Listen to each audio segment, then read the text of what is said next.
Now, the consumer group Which, it's found that banned weapons are still on sale on sites like eBay, Amazon for as little as 49p. Anyone found with an illegal weapon or selling one can face up to 4 years in prison as well as an unlimited fine. But a Which investigation raised concerns over how the internet stores monitor listings by third parties, weapons such as knuckle dusters, flick knives. All this as the country faces high rates of knife crime, obviously.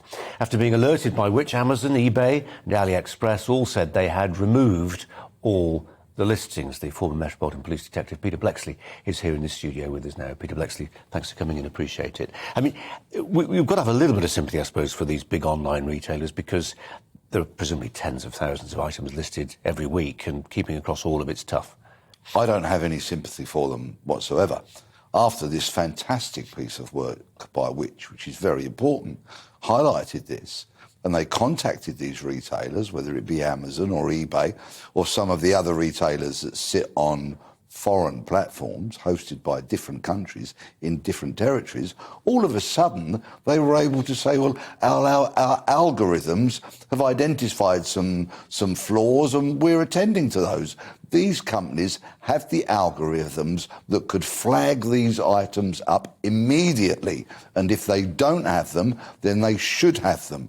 They have the right to sell freely online.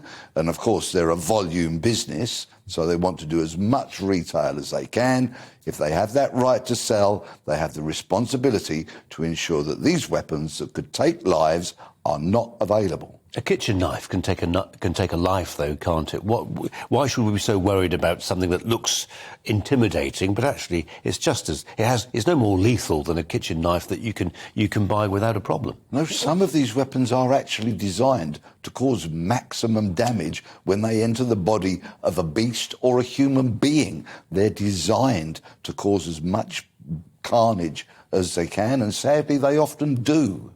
Cathy, you were going to Well, I went recently into a major shop, the name of which everybody will know, and found you can't buy a knife there.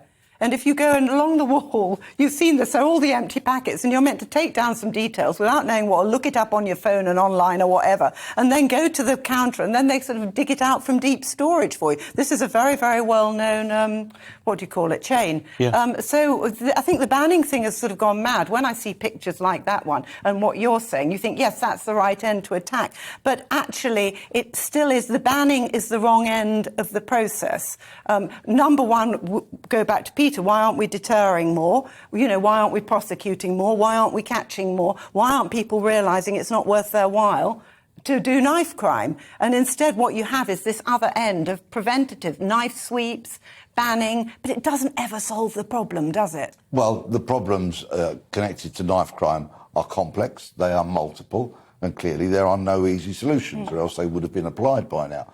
But I take complete issue with what you say about the retailers. Those retailers, if they stop the sale of just one knife that was intended to do harm with from a young person, then I really don't mind about the inconvenience that you, I, or any other shopper may face. Get them off the shelves. Do not allow them to be in a position where they can be stolen, shoplifted, or they can be purchased by people who have got evil intent. Too many lives have been lost. Peter Bleksley, we had Peter Hitchens sitting where you are half an hour ago.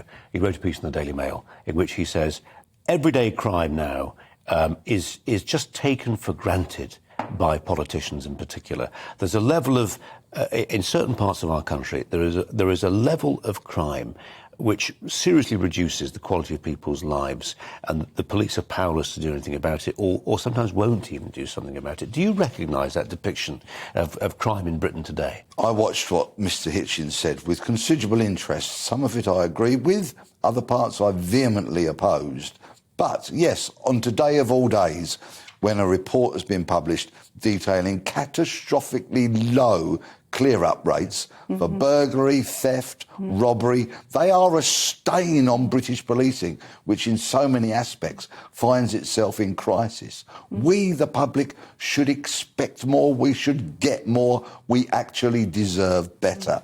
But policing has got itself in such a tangle, predominantly because it doesn't actually do a lot of policing these days. Officers are spending so much of their time dealing with mental health issues, missing persons who may harm themselves, nothing to do with crime.